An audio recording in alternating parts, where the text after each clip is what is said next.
April 1943.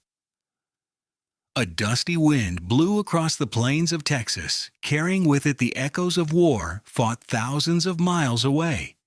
Behind the barbed wire of Camp Hereford, a young Italian soldier bent over a piece of paper. His hands trembled not from fear, but from disbelief. "Mama." He wrote his pencil, scratching slowly in broken English and Italian. "They feed us like guests. White bread, every day. Meat, vegetables. More food than we saw in 2 years of war." This letter destined for Sicily would take months to reach his mother. But when she finally opened it, she would hardly believe her son's words. Because everything Joseph Morelli and his fellow prisoners experienced inside that camp shattered everything Mussolini's propaganda had promised. Italy was supposed to be building a new Roman Empire. America was supposed to be weak, divided, and close to collapse. Yet here in captivity, Italian soldiers discovered something entirely different: abundance, dignity, and even paradise. To understand how shocking this was, we have to go back to North Africa. By early 1943, Italy's armies were exhausted. Supplies had dried up. German allies treated them like expendable pawns. And the British and Americans were closing in from 2 directions. In Tunisia, General Giovanni Mace's First Army fought desperately, but when the end came, it came fast. Out of 275,000 Axis troops who surrendered, nearly 50,000 were Italian. Most had survived on little more than scraps and desperation. They expected punishment, starvation, perhaps even execution. Instead, their journey took them to the United States, a place they only knew through the distorted lens of fascist propaganda. The first shock came aboard the Liberty ships. These massive cargo vessels, mass-produced in American shipyards, were unlike anything the Italians had seen. Where Italy struggled to build a single ship, America produced hundreds each. Bristling with radar equipment the Italians had only glimpsed on elite British warships. And then there was the food. Every day, they were given white bread, meat, sugar in their coffee, and to their utter astonishment, chocolate. American sailors casually tossed away food the Italians would have treasured for weeks. To men raised in wartime scarcity, this was nothing short of surreal. It was their first undeniable proof America was not starving. America was overflowing. When the ships docked at Norfolk, Virginia, the prisoners looked out at sprawling ports stretching for miles. Dozens of cranes lifted cargo with ease machines doing the work of hundreds of men. They rode across the country in cushioned passenger trains, not cattle cars, with electric lights, soft seats, and even dining cars. Out the windows, they saw small towns with paved roads, rows of automobiles, and shops filled with goods that had vanished from Italian markets years before. Everywhere they looked, there was electricity, abundance, and efficiency. By the time they reached Texas, most Italians were already disoriented. But nothing could prepare them for Camp Hereford. The camp held thousands of Italian prisoners, and compared to the battlefields of Tunisia, it seemed more like a strange, upside-down version of home. The barracks had electric lights, hot showers, flush toilets, and heating luxuries even many Italians back home had never known. The hospital contained X-ray machines and surgical tools that hadn't been available in Italy for decades. And then there was the food. 3 meals a day. Meat, bread, milk, vegetables, sometimes even dessert. On holidays, the spreads looked more like feasts than rations. Kitchen workers reported throwing away more food each day than most Italian families saw in an entire week. For many prisoners, it was the first time in their lives they ate until they were full. Then came September 8, 1943. Italy surrendered. The fascist regime collapsed. And suddenly, these men were no longer enemies of America, but co-belligerents. The United States offered them a choice: remain prisoners behind the wire or join the Italian service units volunteer groups that worked alongside American forces in non-combat roles. The response was overwhelming. Out of 51 Theodolite Italians in U.S. camps, more than 45,000 signed up. They traded their prisoner uniforms for U.S. Army fatigues with a simple patch on the sleeve, Italy. With that patch came new freedoms and new purpose. Across America, Italian service units filled labor shortages. They harvested crops, repaired military equipment, loaded ships, and kept the war machine running. In California's fields, Italians watched in awe as massive mechanical harvesters did in a day what would take 100 men weeks to complete. Farms stretched larger than entire Italian provinces. In shipyards, they worked alongside Americans preparing supplies for D-Day. At night, in cities like San Francisco, they even organized dances, paying out of their own wages to rent halls. American women came chaperoned but curious, eager to meet the charming Italians. For men who just months earlier had been enemy soldiers, this felt like stepping into another world. Despite being prisoners, they were treated with dignity.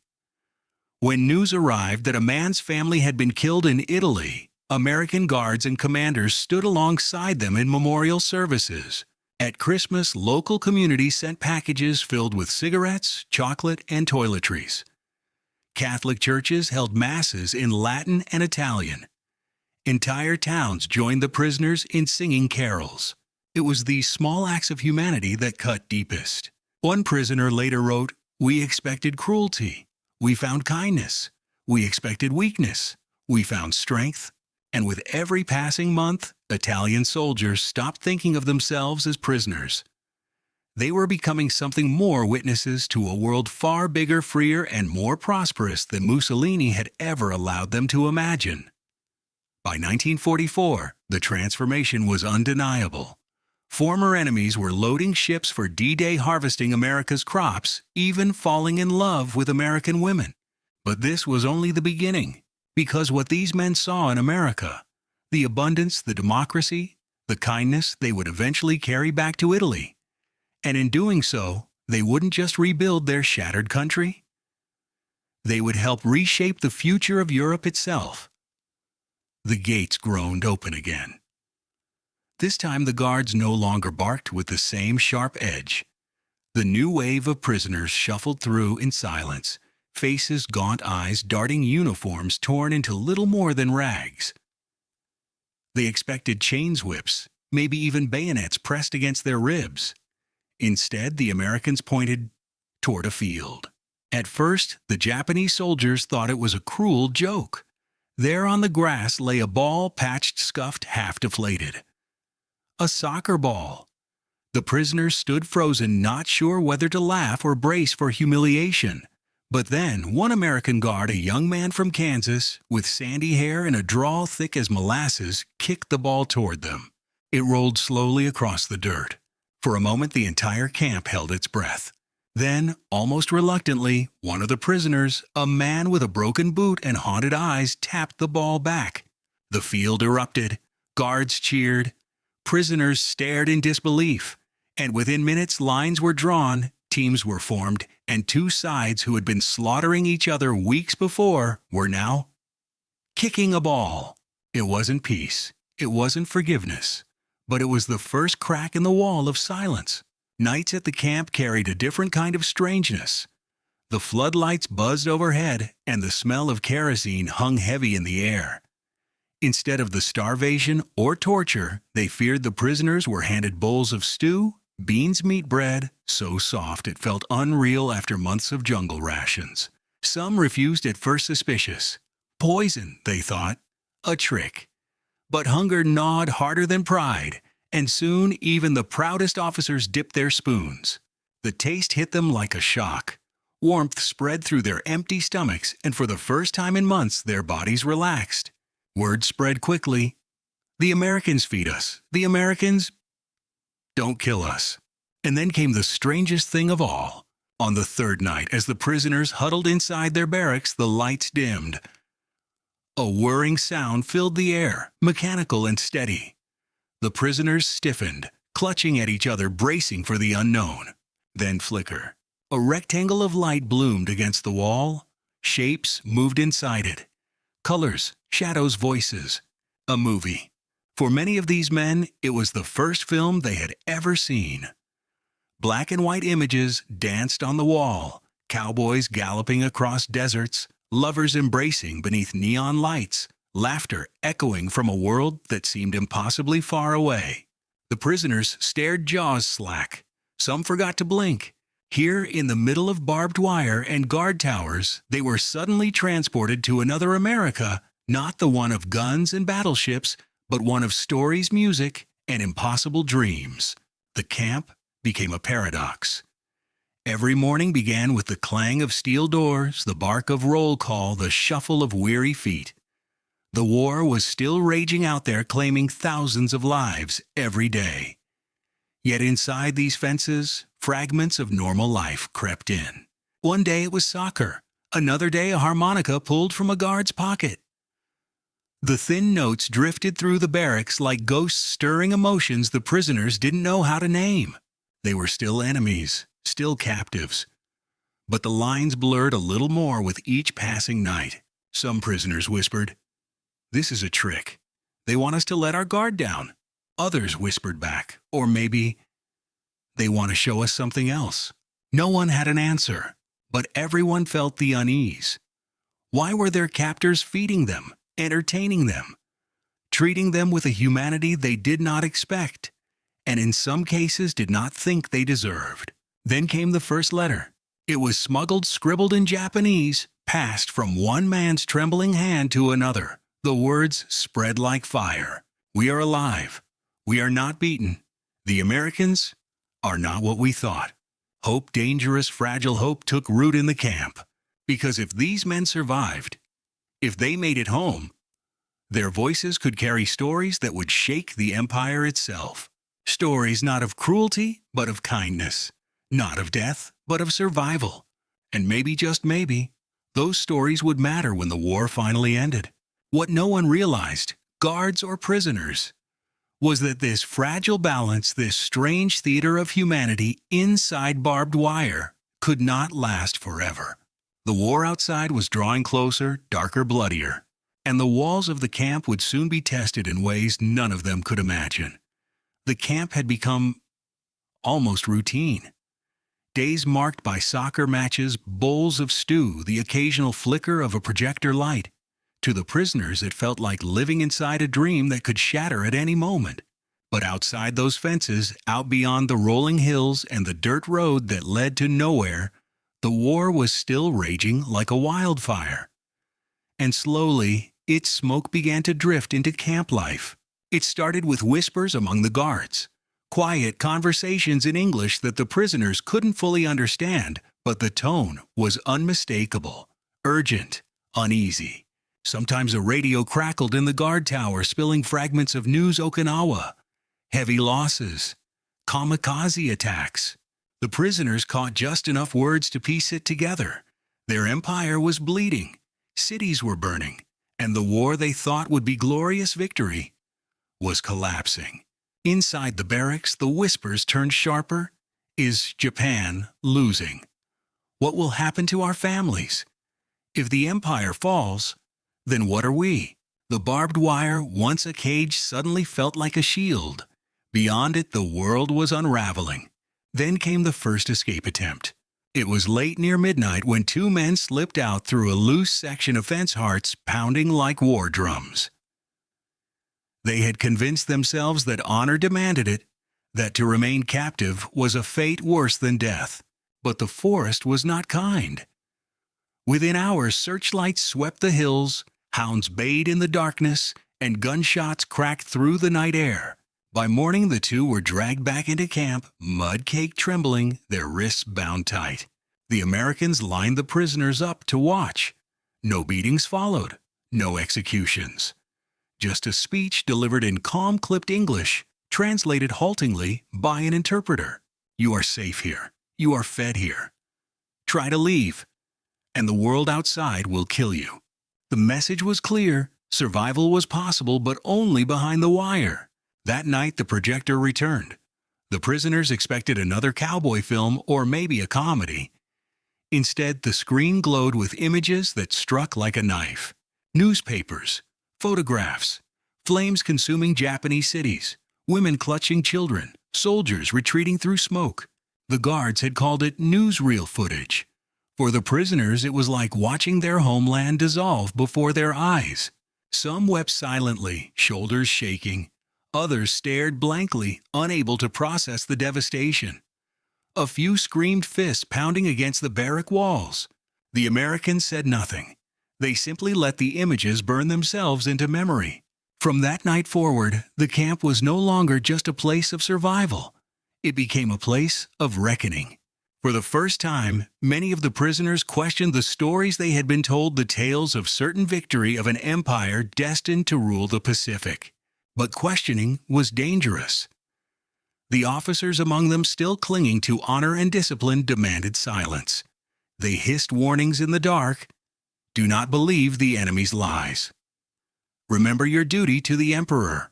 Yet even their voices trembled now, because deep down they had seen the smoke rising from Tokyo, and they could not unsee it.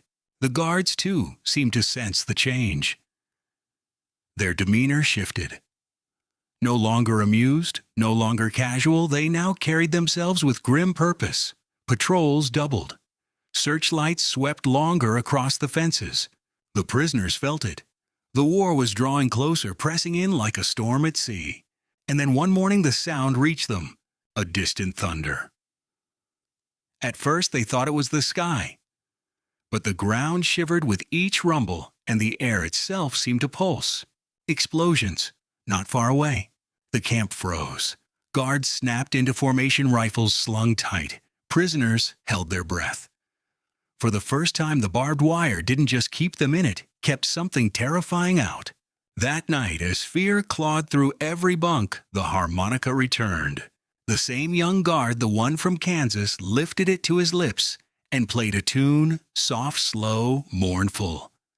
The notes floated across the barracks, weaving between cots, settling over the restless men like a fragile blanket.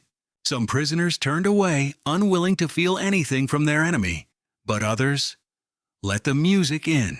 For a few minutes, it didn't matter who wore the uniform of victor or prisoner. They were just men listening to a song that spoke of home. When the last note faded, silence followed. A silence heavier than any before. Because in that moment, everyone, guard and captive alike, understood the truth. The war was moving toward its end. But how that end would arrive was anyone's guess. Outside the fences, history was about to shift in ways none of them could imagine. Inside, the men waited, haunted by rumors, tormented by newsreels, torn between fear of their captors and fear of their own empire's collapse. The fragile peace of the camp hung by a thread, and soon something or someone would cut it. The camp had always lived in two worlds. Inside the fences, soccer games stew, flickering projectors, the slow rhythm of survival. Outside the fences, a war they could not see, but could always feel pressing closer, like a storm gathering just beyond the horizon. And then, without warning, the storm broke. It was August 7th when the guards' radios began screaming. Urgent voices, frantic bursts of static. The prisoners couldn't understand the English words, but the faces of the Americans told the story, pale, stunned eyes wide with something close to disbelief. By evening, the news filtered through scraps of translation, whispers and gestures. A single bomb, one city, gone. Hiroshima. The word tore through the barracks like shrapnel. At first, no one believed it. A city couldn't just vanish. Entire armies, yes. Fleets of ships, yes. But an entire city. It defied imagination. The officers hissed that it was propaganda, a lie meant to weaken their spirits. But in their eyes, fear flickered. They had seen the Americans' movies. They had seen the scale of destruction already possible. Could it really be so impossible that the enemy had created a weapon beyond comprehension? For the younger soldiers, the thought was unbearable. Their homeland reduced to ash in a single flash. Their families may be gone in an instant. The barracks shook with muffled sobs that night, hidden beneath blankets, swallowed in the dark. 3 days later, the second bomb fell, Nagasaki. This time no one argued. No one called it a lie. The prisoners sat in stunned silence, hollow-eyed, as if the blast had reached them across the ocean and struck their very souls. Some collapsed into despair, whispering prayers to ancestors. Others raged, pounding fists against wooden walls, cursing both the Americans and the Empire that had led them into this fate. One officer tried to rally them with cries of honor and sacrifice, but his voice cracked, and the men turned away. Even he could not summon conviction in the face of annihilation. The world they had believed in, the world of empire glory and unbreakable will, was crumbling faster than they could comprehend. Inside the camp, tension snapped taut. The Americans doubled the guard, though the prisoners had no will left to resist. Meals were delivered in silence. The projector was never rolled out again. Even the harmonica stopped. It was as though both sides understood that something final was approaching, and all they could do was wait. Whispers rippled through the bunks. The war must be over. If the bombs can erase cities, what is left to fight for? What will happen to us now? The uncertainty was a heavier burden than hunger, heavier than chains. Then came the announcement. The guards gathered the prisoners in the yard under the brutal midday sun. An officer stepped forward with a sheet of paper in his hand, his expression unreadable. Through a translator, the words fell like stones. The Emperor has spoken. Japan has surrendered. For a long, impossible moment, no one moved. No one breathed. Surrender. The word didn't make sense. The Empire had promised eternal resistance. They had been told that death was preferable to defeat. And now those same leaders had bowed their heads. The prisoners reacted in waves. Some dropped to their knees, relief flooding their faces as tears spilled freely. Others howled in rage, fists clenched, veins bulging in their necks as they shouted betrayal. A few simply stood empty and expressionless, as though their souls had already slipped away. The barbed wire fence seemed to dissolve before their eyes. They weren't captives anymore, but neither were they soldiers. They were something else entirely, survivors of a war that had rewritten the world. That night, silence ruled the camp. No games, no music, no guards chatting at their posts. Just silence. But inside the barracks, small groups huddled together, whispering into the darkness. Some wondered if their homes were still standing. Others wondered if their families had lived through the firestorms. And many wrestled with a darker, more unbearable question. Had they fought, suffered, and killed for nothing? For the Americans, the mood was no less heavy. Victory had been declared, but it came at a price even they struggled to comprehend. The young guard from Kansas sat on the barracks steps, staring into the night sky. He had played soccer with these men, shared stew with them, even played them songs. And now somewhere out there, his country had erased tens of thousands of lives in seconds. Was that victory, or was it something else entirely? The camp lingered in that uneasy twilight for days. No longer a prison, but not yet free. And slowly, a realization settled on both sides. Though the war had ended, the memories would not. The soccer matches, the warm meals, the nights of laughter stolen from despair, the flickering films on the wall, the music of a harmonica drifting through the dark, and the terrible world-shaking silence that followed Hiroshima and Nagasaki.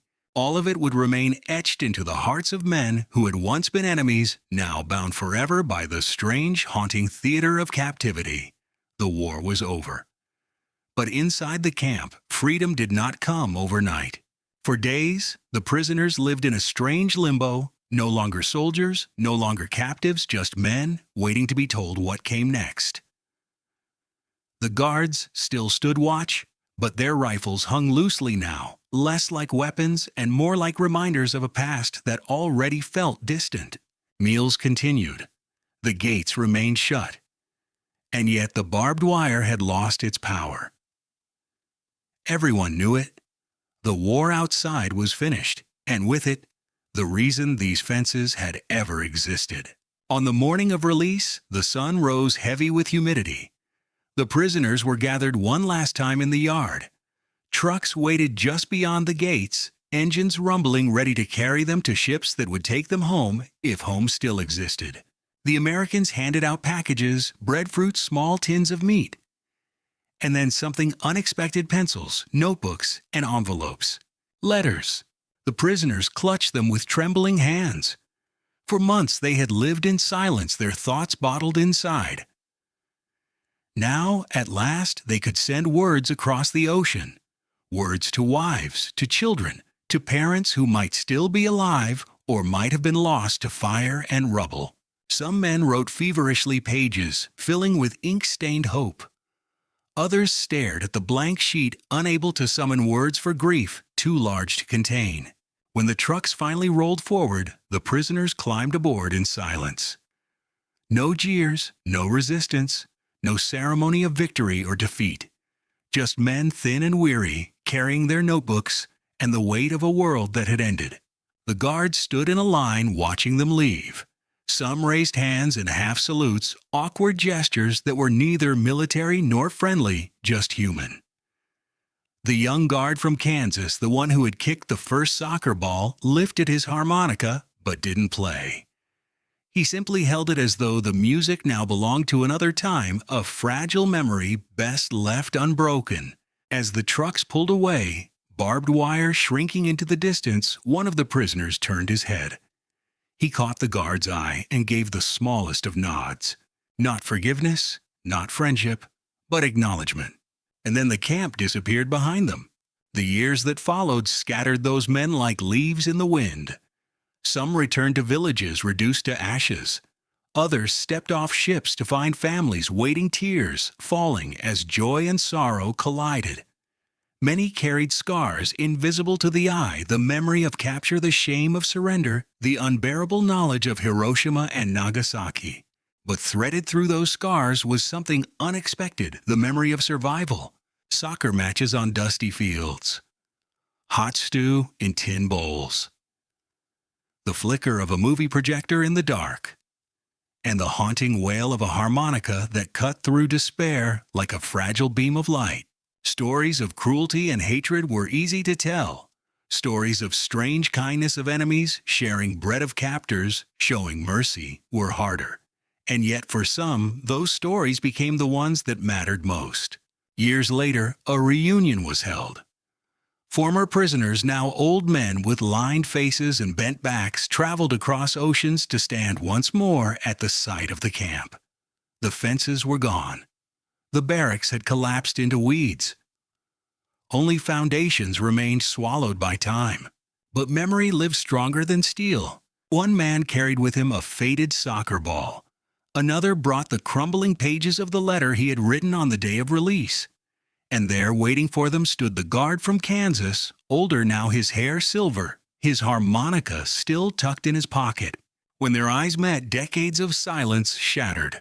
No speeches were needed. No apologies demanded. They simply shook hands, once enemies, now bound forever by a past that had tested the limits of cruelty and kindness alike. And in that handshake lived the truth. The war had ended long ago. But the echoes of humanity inside that camp had never faded. The story of those prisoners is more than a tale of war. It is a reminder that even in the darkest places behind barbed wire, under the shadow of bombs, moments of humanity can still survive. Soccer, a hot meal, a song on the wind. Small things, fragile things, but enough sometimes to keep hope alive. And maybe that is the lesson left behind by men who once stood as enemies, only to discover too late, but not forever, that they were human all along.